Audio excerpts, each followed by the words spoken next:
نحمده ونستعينه ونؤمن به ونتوكل عليه ونعوذ بالله من شرور أنفسنا وسيئات أعمالنا من يهده الله فلا مضل له ومن يضلله فلا هادي له أما بعد فأعوذ بالله من الشيطان الرجيم بسم الله الرحمن الرحيم يضل به كثيرا ويهدي به كثيرا وما يضل به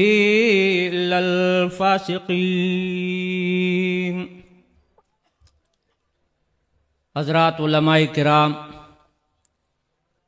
شیخ القرآن والحدیث حضرت مولانا محمد طیب طاہر صاحب اور دیگر علماء کرام، چونکہ وقت ډیر مختصر دے زوما دی اختصار نکار اخلما دی کلام متعلق مخی مفتی سے سوئے نمائی زبا پدق مانی لوگوں نے اضافہ کم چه ہر کلام اثر لری خو قرآن چکم اثر لری داسی اس کتاب نہ لری یذل به کثیرن پدیزے کہ اللہ اذلالا کثیرن نہ دے ویلے اہداء کثیرن نہ دے ویلے یذل ویل دے فعل مضارع ذکر کردہ پدے کے خاص نقطے تا دے کلام اشارہ دا چھ پدے کے تجدد دے پسیغہ دے مضارع سرہ چھ پا قرآن سر ډیر خلق گمراہ کیگی او پا دی قرآن سر ډیر خلق ہدایت مومی سنگا ہدایت مومی ابو بکر صدیق رضی اللہ تعالیٰ عنہ چھ قرآن واوری دو نغن صدیق جوڑ شو اور ابو جہل چھ قرآن واوری دو نغن زندیق جوڑ شو یذل به کثیرا و یہدی به کثیرا یو تفسیر کے بقتل یو شاعر دلتوئی چھ قرآن مثال دے اسمان دے عبو دے کلا چھ دا عبو پا سپائی کی ارتاوشی اذا سقفت کلا چھ دا ارتاوشی پا اسداب کی سپائی کی نملغن رتنے جوڑش او کلا چھ دا عبو اسمانی کترا دے مار پا داڑو کی ارتاوشی دینا زہر جوڑش یذل به کثیرا و یہدی به کثیرا شاعر دغلتوئی دے آیات دلان دے وی کما المطر اذا سقفت فی الاسداب الدرا کما المطر اذا سقفت فی الاسداب الدرا واذا سقفت فی الاصغر الافعی صار سما اے خلق قرآن مثال دے چھ دے اسمانی قطری دے ظرف کی فرق دے پانڈا چھ دے پاکی کی فرق دے پو لوخی کی چھ پو دی لوخی کی ارتاو شو لوخ صفا نو نو لہذا آگے نا زہر جوڑ شلو نو ابو جہل نا زہر جوڑ شلو لکا آگا زہری رشو ابو بکر صدیق جوڑ شو دا دے قرآن اثر دے تاثیر دے امام اسماعی رحمہ اللہ 122 ہجری کے پیدا دے پا بصرہ کی 216 کی وفات تے 16,000 دفاتر و تدل لغت یاد لغت عرب کمیت اگر 50,000 اشعار ویلو علماء بھی لولا شعر الکمیت لم یکن لغت العرب ترجمان کدی کمیت اشعار نوے نو لغت عربی ترجمان بے بیانو ترجمہ بچانش لکولے نو امام اسماعی پخپلہ ہوئی چھے دے قرآن دا اثر دے او دا تاثیر دے پدے کے چھے دو کسان زمان دے کلام دی وجہ دا چھے ما کلام ویل دے عربیتا نو اگا مڑشوی دی امڑشوی دی یو رضی وزدہ سے پتنگل من روانو ما یو بدو ما سر بیلاو شد دیہاتی پوخ مانی سوری دلیو نو ما ہوتاوی چھے چرتا زی ویزم دا سی طلب دی معاش کرا نو امام اسماعی ما ہوتاوی وفی السمائی رزقکم اسمان کے استاسو اسباب دی رزق دی وما توعدون تاثر چی وعدہ کی گئی ویچ دا آیات ہوئی نو امام اسماعی زخد لغت امام ما اخب پیدل ما زدی حقیقت آیات ته ونه رسم هغه اهل لسان ورسېدو هغه یو دم د اوښ نه راکوز شه چاړې راواغسته نهر یې وکړه او بیا یې ذبح کړه بیا ما ته ویې راشه اسمایي ما سره دا تقسیم کړه په غریبانانو ته چې وایې اسمان کې اسباب د رزق دی نو زه بیا دلته څه لټوم ګوره د قرآن په مقصد پوه شو اسماوي زه ډېر سخت خفه شلم څه زمانه تېرېدله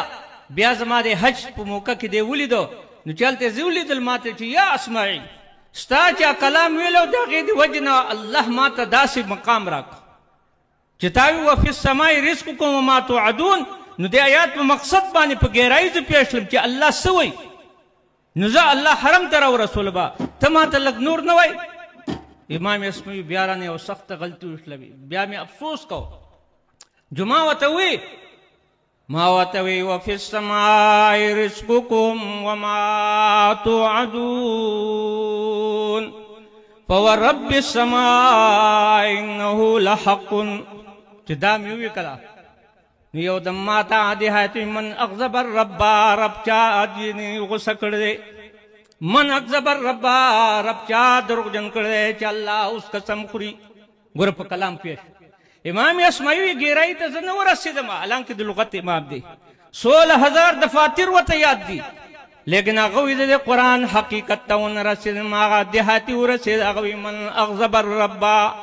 رب چا غصه کړی دی رب چا دروغجن کړی دی چې هغه وایي فورب السماء زما یې په رب اسمان باندې قسم وي د خو چا غوسه کړ دی نو یو دم په ځمکه باندې هار تاو شو او دارنګې مړ شو امام اسماعي وایي چې هغه مړ شو یو واقعیت د بیانوم بله بیا بس کوم امام اسماعي وایي زه یو ځله خپل علاقه کې هم نو داسې بار ته ووتل به نو په یو غټ باندې چې دی یو شاعر شعر لیکلی و څوک عاشق و شعر یې لیکلی و او دا خلک چې دی بیا په هر ځای کې دی چې دی خبرې مبرې لیکي دا د هغو عادت نو هغه شعر یې لیکلی و هغه شعر کې هغه شاعر وایي الا یا معاشر العشاق بالله خبروا الا یا معاشر العشاق بالله خبروا اذا خل العشق على الفتى ما يصنعوا اے ټولګیه دي عاشقانو ما ته وښیئ جماعت د عاشق ما ته وښیئ او خدای لپاره ما ته وښیئ چې عاشق په عشق کې پرېوځي او نوجوان نو دی به څه کوي بیا زه خو ډېر تنګ شوی یم د دې عشق او د محبت د وجه نو امام اسماعي ورته لاندې ولیکو او خو د لغت امام او شاعر هغه په دغه وزن ورته اوس ولیکو هغه وایي یکتم سره راز پټوي ویدار الهوا ویکتم سره او دارنګې برداشت کوي یعنی عاشق دی برداشت کوي او راز دی پټوي ويخشوا في كل امر ويحذروا او په امور کې دی الله نه یریږي او الله ته دی عاجزي کوي جو دې مصیبت نه بخلاص شي نو سار بیا هغه عاشق راغی بیا په هغه ګټه باندې وکتل چې دلته چا شعر لیکل دی جواب یې راکړ دی نو یو د مغل لاندې بل شعر ولیک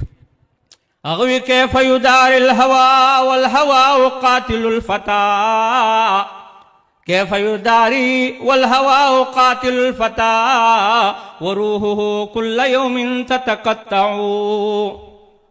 ویتوای چې عشق دې برداشت کی پرده کې دې کی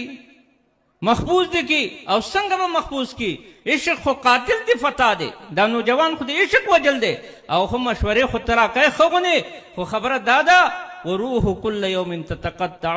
د عاشق روح هر ورځ ریزه ریزه کېږي ټوکړه ټوکړه کې اتماته چې دی دغه راکوي لاندې دا شعر هغه شاعر بیا ولیکو امام یوزی چې بل ارزه بیا راغلم داسې مازدیګر ته ووتم جو چې ګورم چې هغه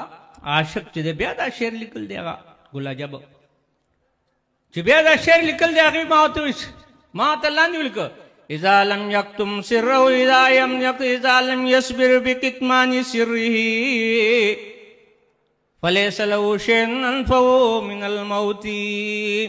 کله چې تا کې چې د طاقت نشي چې ته عشق برداشت کی او پټ کی نو بیا تعالی پر د مرګ نه علاوه بل شی خنه دی بس تعالی پر مرګ واړه دی الله نه دغه ستا پرده ده نو ګوره هغه په کلام پیښ شو امام اسماعي چې زه لاړم بله ورځ به کتل څلورمه چې ګورم چې دی به بیا سره راغلی دی به څه لیکل کړي چې ګورم یو لمبا تړنګ را کان طوالا حسن الشعر براق الصنایا یو خستن و جوان مړ پروت دی پاغه اثر کلام اثر داسې واخو دوانا